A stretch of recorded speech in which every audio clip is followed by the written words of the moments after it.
گزشتہ درس میں غزوہ بدر کے بعد کے جو غزوات اور سرایا تھے ان کا ہم نے مختصراً مطالعہ کیا تھا۔ اس میں ایک غزوہ بنو قینقاع، اس کا ہم نے مطالعہ کیا تھا، اور پھر اس کے بعد جو آپ صلی اللہ علیہ وسلم کے گستاخ تھے ان کو جو صحابہ نے تحقیر کیا ہے ان کے متعلق ہم نے وہ سرایا کا مطالعہ کیا تھا۔ اس کے بعد دیکھیں تو سن 2 ہجری ہی میں یہ غزوہ بدر پیش آیا رمضان المبارک کے مہینے میں، اور اسی سن 2 ہجری میں ہمارے مطالعے میں گزرا تھا کہ رمضان المبارک کے جو روزے ہیں وہ بھی سن 2 ہجری میں فرض ہوئے، اور اس کے ساتھ ساتھ رمضان المبارک کے آخری دنوں میں جب رمضان مکمل ہوتا ہے، عید الفطر کا دن آتا ہے، تو اس میں صدقہ فطر کا وجوب، یعنی صدقہ فطر جو مسلمانوں پر واجب ہوا ہے یہ بھی سن 2 ہجری میں واجب ہوا۔ اور پھر جو عید ہے، مسلمانوں کی 2 عیدیں ہیں، ایک عید الفطر ہے یعنی رمضان کے ختم ہونے کے متصل بعد یہ عید الفطر ہے، اور پھر 10 ذو الحجہ کو یہ عید الاضحیٰ ہے۔ یہ دونوں عیدیں، ان کا حکم بھی، یہ بھی نعمت اللہ کی گویا کہ مسلمانوں کو سن 2 ہجری سے میسر ہے۔ اللہ کے نبی صلی اللہ علیہ وسلم جب مدینہ تشریف لائے تھے، آپ صلی اللہ علیہ وسلم نے دیکھا تھا کہ یہود اور دوسری قومیں جو مدینہ میں آباد ہیں وہ اپنے کھیل تماشے کے، اپنی خوشی غمی کے چند ایام کو مخصوص کر کے ان میں خوشی کرتے ہیں، کھیل تماشا کرتے ہیں۔ پھر اللہ کے نبی نے فرمایا تھا کہ مسلمانوں کو اللہ نے یہ 2 عیدیں عطا فرمائی، ایک عید الفطر ہے اور ایک عید الاضحیٰ ہے۔ اور پھر اسلام میں ایک بہت بڑا حکم یہ زکوٰۃ کا حکم، یعنی جو صاحب نصاب ہے، جس کو اللہ رب العزت نے مال کی دولت سے مالا مال فرمایا ہے، مال کی دولت عطا فرمائی ہے، تو اس مال کا ایک خاص نصاب ہے۔ اس نصاب تک جب کسی بھی آدمی کا مال پہنچ جائے تو پھر اس پر 1 سال گزرنے کے بعد اس مالدار مسلمان پر اللہ کی طرف سے یہ حکم ہے کہ وہ اس سے زکوٰۃ ادا کرے۔ یہ زکوٰۃ کی ادائیگی کا حکم یہ بھی سن 2 ہجری میں آیا ہے۔ اس کے بعد دیکھیں کہ سن 2 ہجری کے جو مشہور واقعہ تھا وہ غزوہ بدر تھا۔ تو غزوہ بدر میں ہم نے مطالعہ کیا کہ اللہ رب العزت نے مشرکین اور کافروں کو شکست سے دوچار کیا، اور اپنے نبی صلی اللہ علیہ وسلم اور اسلام کو اللہ رب العزت نے فتح نصیب، اور یہ مشرکین کے لیے ایسی سخت ضرب تھی گویا کہ ان کے غرور اور تکبر کو خاک میں ملایا دیا تھا، اور اس سے پہلے جو ان کی عزت اور عظمت تھی گویا کہ ان کی عزت بھی خاک میں مل گئی تھی مشرکین کی جو تھی۔ تو یہ غزوہ تھا۔ اس کے بعد مشرکین اور دیگر جتنے بھی کافر تھے وہ مسلمانوں پر سخت غصہ تھے، لیکن براہ راست سامنے آ کر انتقام لینا اور براہ راست سامنے آ کر بدلہ لینا، اس سے ڈرتے تھے، ہچکچاتے تھے، کیونکہ اللہ رب العزت نے مسلمانوں کو فتح نصیب فرمائی تھی اتنی بڑی فوج کے مقابلے میں۔ ان میں مشرکین کا ایک سردار، بعد میں یہ فتح مکہ کے بعد مسلمان ہو گئے، حضرت ابو سفیان، ابھی اسلام نہیں لائے تھے۔ غزوہ بدر میں ہم نے مطالعہ کیا تھا کہ غزوہ بدر یہ انہی کی قافلے کی وجہ سے پیش آیا تھا۔ اس مشرکین کا لشکر دوسرے راستے سے بدر کے مقام کی طرف آ گیا، اور یہ اپنے لشکر کو لے کر مدینہ طیبہ کے سے نیچے سے سال کی طرف سے ہوتے ہوئے مکہ مکرمہ پہنچ گئے۔ اب تقریباً 1 سال گزرنے کو ہے، یعنی اگلا سال سن 2 ہجری مکمل ہوا، سن 3 ہجری کا شروع کے ایام ہیں، شروع کے مہینے ہیں۔ ان میں ابھی تک دیکھا جائے تو جو باقی جو سردار تھے ان سرداروں کو وہ قتل ہو گئے تھے، اور بڑے سرداروں میں چند ایک بچے تھے، جن میں ایک حضرت ابو سفیان بھی تھے، ابھی اسلام نہیں لائے۔ انہوں نے جب ایک مجلس میں یہ کہا، جب مشرکین کی ان شکست کا تذکرہ ہوا اور مسلمانوں کی فتح کا اور ان کے بڑے بڑے سرداروں کے قتل ہونے کا تذکرہ ہوا، تو انہوں نے قسم اٹھا لی کہ میں زیب و زینت اختیار نہیں کروں گا، یعنی غسل نہیں کروں گا، جنابت سے چاہے غسل ہو غسل نہیں کروں گا، خوشبو نہیں لگاؤں گا، تیل استعمال نہیں کروں گا، جب تک کہ میں مسلمانوں سے محمد صلی اللہ علیہ وسلم سے بدلہ نہ لیں۔ انہوں نے یہ قسم کھا لی۔ اس کے بعد انہوں نے تیاری کی اور مکہ مکرمہ سے چلے، 200 سوار لے کر چلے، مکہ مکرمہ سے 200 سوار لے کر مدینہ طیبہ کی طرف چلے کہ ہم اپنے مقتولین کا، اپنے جو مارے گئے بدر کے میدان میں ان کا بدلہ لیں گے۔ راستے میں وادی قنات سے گزرتے ہوئے یہ مکہ مدینہ طیبہ سے 12 میل کے فاصلے پر یہ ایک پہاڑی ہے، پڑاؤ ڈالے۔ تو دن کے وقت یعنی سورج جب تک تھا تو مدینہ طیبہ میں داخل نہیں ہوئے،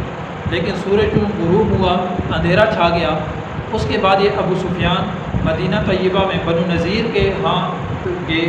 اور بنو نذیر کا ایک سردار تھا حیی بن اخطب، یہ یہودی قبیلہ تھا، اس کا سردار حیی بن اخطب اس کے دروازے پر گئے اور دروازہ کھٹکھٹایا اور دستک دی، اس نے دروازہ نہیں کھولا، اس ڈر سے کہ اس نے دیکھ لیا تھا کہ اس سے پہلے جو یہود قبیلہ تھا بنو قینقاع، اس کا انجام کیا ہوا تھا اللہ کے نبی اور مسلمانوں کے ہاتھ، یہ اس نے دیکھ لیا تھا۔ اس خوف سے کہ بعد میں مسلمان ان کا بھی وہی انجام نہ کریں، اس نے دروازہ نہیں کھولا۔ اب وہاں سے یہودیوں کا ایک اور سرداروں میں سے تھا، یہود کے بنو نذیر کے سرداروں میں سلام بن مشکم، یہ ان کا گویا کہ ایک خزانچی بھی تھا، اس کے گھر یہ گیا ابو سفیان۔ اب اس کے گھر جب گئے تو اس نے دروازہ بھی کھولا اور ان کو خوش آمدید کہا، اور پھر ان کا اکرام بھی کیا، اچھا کھانا کھلایا، اکرام کیا، اور رات کو شراب نوشی بھی ہوئی۔ رات کو دیر تک یہ آپس میں بات چیت کرتے رہے، گپ شپ ہوتی رہی، اور مسلمانوں کے حالات اور ان حالات کو ابو سفیان نے معلوم کیا۔ اور بعض روایات میں آتا ہے کہ اس ابو سفیان نے اس یہودی قبیلے سے یہ مطالبہ بھی کیا کہ آپ ہمارا ساتھ دیں، ہمارے ساتھ مل کر مسلمانوں سے ہم بدلہ لیں، لیکن اس وقت انہوں نے کہا کہ آپ نے بہت جلد بازی کی ہے، ہماری ابھی تک تیاری نہیں ہے مسلمانوں سے بدلہ لینے کی۔ تو اس پر یہ واپس جب نکلا تو واپس نکلتے ہوئے مدینہ کے ایک محلہ تھا عریس نامی، اس میں مسلمانوں کی ایک چراگاہ تھی، تو کھجور کے بہت زیادہ درخت لگے ہوئے تھے، تو یہ جب وہاں آئے تو انہوں نے مشرکین کا جو یہ لشکر تھا، انہوں نے کھجور کے وہ درخت جلا دیے، وہاں آگ لگا دی، اور وہاں پر ایک شخص تھے معبد بن عمر، ان کو ان مشرکین کے لشکر نے قتل کر دیا، اور پھر معبد بن عمر کے ساتھ ان معبد کا ایک حلیف بھی تھا، اس کو بھی ان مشرکین نے وہاں قتل کر دیا، اور پھر جلدی سے واپسی کا راستہ انہوں نے دیا۔ ادھر جب اللہ کے نبی صلی اللہ علیہ وسلم کو خبر پہنچی کہ اس طرح ابو سفیان مشرکین کے 200 سواروں کے ساتھ آیا ہے اور آ کر اس نے یہ فساد مچایا ہے۔ اب دیکھیں، ایک تو جنگ ہے، اگر جنگ ہوتی تو براہ راست مشرکین اور اسلامی لشکر کے مابین ہوتی، تو یہ گویا کہ ایک حملہ، ایک وار تھا، اور چھپ چھپا کر ایک وار تھا۔ انہوں نے یہ وار کیا تو اللہ کے نبی صلی اللہ علیہ وسلم کو جب پتہ چلا تو اللہ کے نبی صلی اللہ علیہ وسلم نے لشکر تیار کیا، اور آپ صلی اللہ علیہ وسلم نے اس لشکر کا پیچھا کیا، یہ جو ابو سفیان کا لشکر ہے۔ اس کو جب پتہ چل گیا کہ اللہ کے نبی اور مسلمان ہمارے تعاقب میں نکلے ہیں، تو اس نے اپنے لشکر کو تیز کیا، اور راستے میں چونکہ ان کے پاس ستو لے کر گئے تھے، اس وقت کی ایک خاص قسم کی خوراک تھی، چونکہ عام طور پر خوراک کی کمی تھی، کہ ستو سفر میں خوراک کے لیے ساتھ لے کر ستو کی تھیلیاں لے کر گئے تھے۔ یہ جب مدینہ طیبہ سے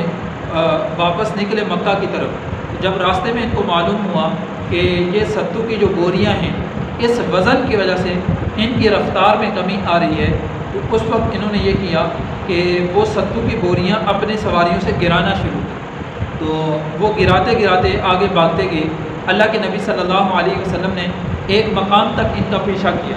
اور پھر جب معلوم ہوا کہ وہ نکل چکے ہیں، اور پھر یہ معلوم ہو گیا کہ ہم ان کو نہیں پہنچ سکتے، پھر اللہ کے نبی صلی اللہ علیہ وسلم نے وہیں سے اسلامی لشکر کو واپس کر دیا،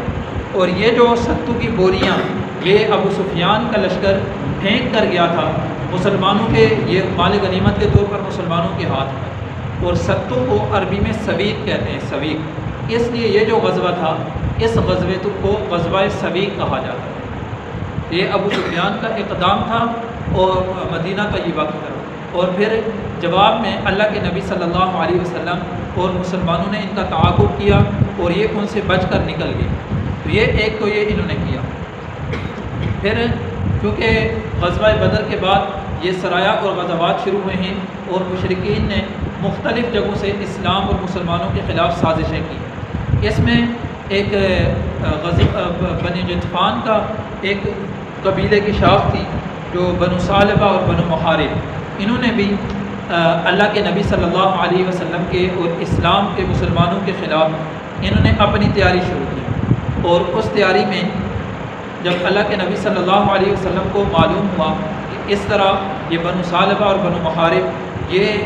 ہمارے خلاف مسلمانوں کے خلاف چڑھائی کرنے کی تیاری میں ہیں، تو اللہ کے نبی صلی اللہ علیہ وسلم نے اسلامی لشکر ترتیب دی اور 450 سواروں کا لشکر اللہ کے نبی صلی اللہ علیہ وسلم نے اپنے ساتھ دیا۔ اور یہ جس مقام پر رہتے تھے یہ قبیلہ، ان کا ایک چشمہ تھا ذی امر کے نام سے، اس چشمے پر انہوں نے اپنا پڑاؤ کیا ہوا تھا اور وہاں فوج کو جمع کرتے تھے، اور پھر وہیں سے گویا کہ ان کا ارادہ تھا مدینہ پر چڑھائی کا۔ تو اللہ کے نبی صلی اللہ علیہ وسلم کو جب معلوم ہوا تو آپ صلی اللہ علیہ وسلم اسلامی لشکر لے کر ان کے وہاں پہنچ چکے۔ وہاں جب اللہ کے نبی صلی اللہ علیہ وسلم ان کے قریب پہنچے تو وہاں ایک شخص تھا جبار بن ثعلبہ، یہ شخص اسی بنو ثعلبہ قبیلے کا، یہ مدینہ طیبہ کی طرف سفر کے لیے نکلا تھا۔ جب اسلامی لشکر سے اس کی ملاقات ہوئی، حال احوال معلوم ہوئے، پھر اللہ کے نبی صلی اللہ علیہ وسلم نے ان کو دعوت دی۔ تو یہ شخص جو تھا اس نے اللہ کے نبی صلی اللہ علیہ وسلم پر اسلام لے آیا، جبار بن ثعلبہ اسی مجلس میں اللہ کے نبی صلی اللہ علیہ وسلم پر ایمان لے آئے۔ پھر اللہ کے نبی صلی اللہ علیہ وسلم نے اسی شخص کو اپنا رہبر بنایا، کیونکہ یہ اسی قبیلے کا رہنے والا تھا، تو قبیلے کے حال احوال، جگہ کے علاقے کے حال احوال زیادہ جانتا تھا اور لوگوں کے بارے میں معلومات رکھتا تھا۔ اس کو اللہ کے نبی صلی اللہ علیہ وسلم نے اپنا رہبر متعین کر، اب یہ اس کو رہبر بنا کر اللہ کے نبی صلی اللہ علیہ وسلم جب نکلے تو اللہ کے نبی صلی اللہ علیہ وسلم نے اس سے بتایا کہ اس طرح یہ قبیلہ یہ ہمارے اوپر، اسلام کے مسلمانوں کے اوپر ہوا کہ ایک حملے کی تیاری کر رہا ہے۔ تو اس نے یقین دلایا کہ اللہ کے رسول وہ قبیلہ آپ کا مقابلہ کیسے کر سکتا ہے؟ آپ جب لشکر لے کر آپ جب وہاں تشریف لائیں گے، اس جگہ پر پہنچیں گے تو یہ ایسے لوگ ہیں کہ یہ اس جگہ کو چھوڑا کر پہاڑوں کی طرف بھاگ جائیں۔ تو اللہ کے نبی صلی اللہ علیہ وسلم کو لے کر یہ صحابی وہاں پہنچے، وہی بات ہوئی جو انہوں نے اللہ کے نبی سے عرض کی تھی۔ جب اسلامی لشکر وہاں پہنچا تو یہ لوگ جو بنو ثعلبہ اور بنو محارب کے لوگ جو یہاں موجود تھے، انہوں نے اس جگہ کو چھوڑ کر پہاڑوں کی طرف بھاگ گئے اور وہاں جا کر گویا کہ ٹھہرے۔ اب یہاں پر اسلامی لشکر ٹھہرا ہے تو یہاں پر بعض کتابوں میں ملتا ہے کہ ایک واقعہ یہ پیش آیا کہ وہاں پر موسلادھار بارش ہوئی اور اس بارش کی وجہ سے مسلمانوں کے گویا کہ لباس، کپڑے وغیرہ بھیگ گئے، اور پھر جب بارش رکی تو مسلمان بھی کچھ پھیل گئے جنگل کی طرف، درختوں کی طرف، اور تاکہ اپنے کپڑوں کو خشک کریں۔ اور اس دوران اللہ کے نبی صلی اللہ علیہ وسلم ایک درخت کے نیچے اپنے کپڑے پھیلائے اور اللہ کے نبی صلی اللہ علیہ وسلم آرام کرنے لگے۔ یہ جو قبیلہ تھا بنو ثعلبہ اور محارب کا، ان کا جو سردار تھا جو عصور نامی شخص تھا، اس نے جب دور سے ان لوگوں نے دیکھا کہ اللہ کے نبی صلی اللہ علیہ وسلم اکیلے ایک درخت کے نیچے تشریف فرما ہے، تو ان اپنے قوم کے لوگوں نے اس دوسور کو مشورہ دیا کہ تم جاؤ اور جا کر محمد صلی اللہ علیہ وسلم گویا کہ اکیلے ہیں، اور تم جا کر ان کو تحقیق کر دو، الیاذ باللہ ان کو شہید کر دو۔ یہ شخص وہاں سے آیا اپنی تلوار کو گلے میں لٹکائے ہوئے اور آ کر اللہ کے نبی صلی اللہ علیہ وسلم کے قریب پہنچا، اپنی تلوار کو سیدھا کیا،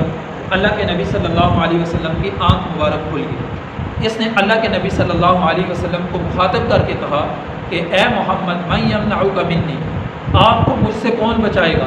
تو اللہ کے نبی صلی اللہ علیہ وسلم نے بڑے اطمینان اور تسلی سے اور پورے یقین کے ساتھ اللہ کے نبی نے جواب دیا کہ اللہ بچائے گا مجھے۔ اب اللہ کے نبی صلی اللہ علیہ وسلم کی زبان اقدس سے جب یہ لفظ نکلا کہ ایک شخص تھر تھرا کر کانپا اور کپ کپی کی وجہ سے اس کی تلوار اس کے ہاتھ سے گر گئی۔ پھر اس نے اللہ کے نبی صلی اللہ علیہ وسلم نے وہ تلوار اٹھائی اور اس شخص سے کہا کہ تجھے مجھ سے کون بچائے گا؟ اس نے پھر آپ صلی اللہ علیہ وسلم سے کہا کہ آپ بہترین اخلاق والے ہیں، آپ بہترین بدلہ لینے والے ہیں، آپ کی تعریف کی، اور پھر کہا کہ مجھے بچانے والا کوئی نہیں۔ البتہ اللہ کے نبی صلی اللہ علیہ وسلم نے اس پر اس کو چھوڑ دی۔ یہ جب واپس گیا اپنے قبیلے کے پاس، اپنے قبیلے کے لوگوں نے اس سے کہا کہ جب اس کو دیکھا کہ اس کا رنگ بدلا ہوا ہے اور ایسی کیفیت ہے، تو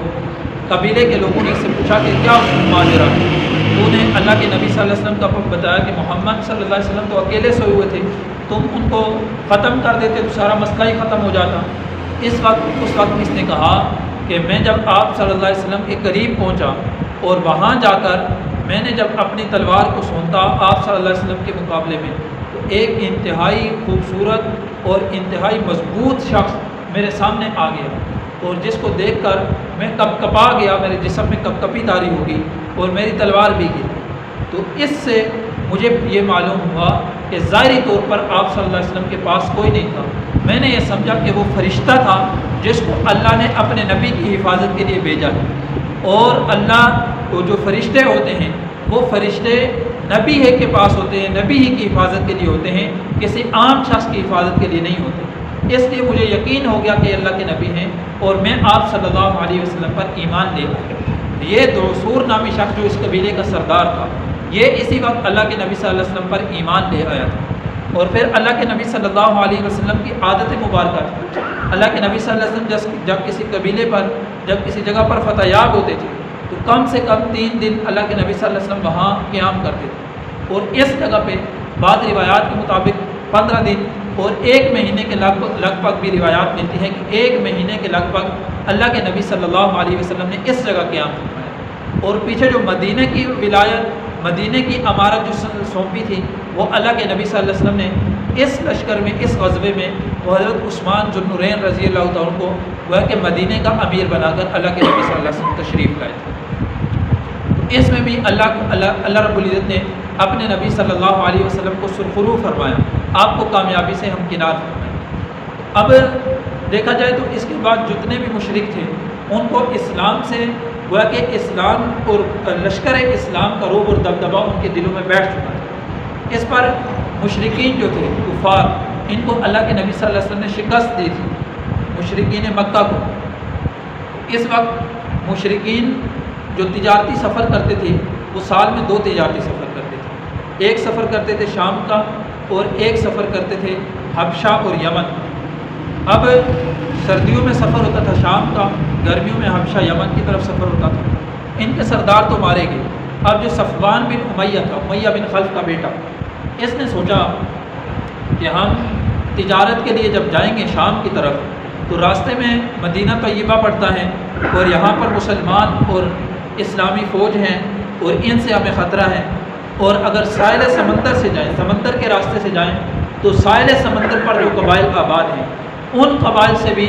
اسلامی ریاست نے عہد و پیمان کر دیا ہے، گویا کہ وہ قبائل بھی ان کے عہد میں ہیں، ان کا کہنے سننے میں ہے۔ اب یہاں سے جانا تو ہمارا خطرے سے خالی نہیں ہے۔ اور دوسری صورت، اگر ہم تجارت کے لیے نہ جائیں، ہمارے پاس جو اصل مال ہے جو ہم نے تجارت میں لگایا ہوا ہے، اگر گھر میں بیٹھے رہیں تو ہم اپنے اخراجات میں اس کو بھی ختم کر دیں گے، پھر تو بالکل کام ہی نہیں رہے گا۔ اب اس نے یہ بات سوچی کہ کیسے کام کیا جائے۔ ایک تو صورت یہ ہے کہ خطرہ ہے، دوسری صورت یہ ہے کہ گھر بیٹھنے کی۔ اب اس نے جب بات چیت کی، اس میں اسود بن عبد المطلب جب سوچا، اس نے اسود بن عبد المطلب نے اس نے سوچ و بچار کے بعد اس کو بتایا کہ شام کا سفر اختیار کرنا چاہیے، لیکن مدینہ کے راستے سے نہیں، وہ عراق والے راستے سے شام کا سفر کرنا چاہیے۔ اور یہ جو عراق والا راستہ تھا یہ مدینہ طیبہ کے راستے کی بنسبت بہت لمبا بھی تھا، اور پھر یہ راستہ جو تھا یہ مدینہ سے مشرق کی جانب سے دور سے ہو کر یہ راستہ نکلتا تھا۔ انہوں نے آپس میں یہ طے کر لیا کہ شام کا سفر کرنا ہے اور یہ عراق والے راستے سے سفر کرنا ہے۔ اب جس مجلس میں انہوں نے بیٹھ کر طے کیا کہ شام کا سفر کریں گے اور عراق والے راستے سے سفر کریں گے، اس مجلس میں چند احباب کچھ بیٹھے تھے۔ ایک نعیم بن مسعود، ان کا تذکرہ آتا ہے۔ ان کو جب خبر ملی کہ یہ مشرکین کا لشکر جا رہا ہے شام کی تجارت کے لیے اور اس عراق والے راستے سے جا رہا ہے، انہوں نے جلد سے پہنچے اور مدینہ طیبہ میں جا کر اللہ کے نبی صلی اللہ علیہ وسلم کو یہ سارا ماجرا کیا سنایا۔ تو اللہ کے نبی صلی اللہ علیہ وسلم نے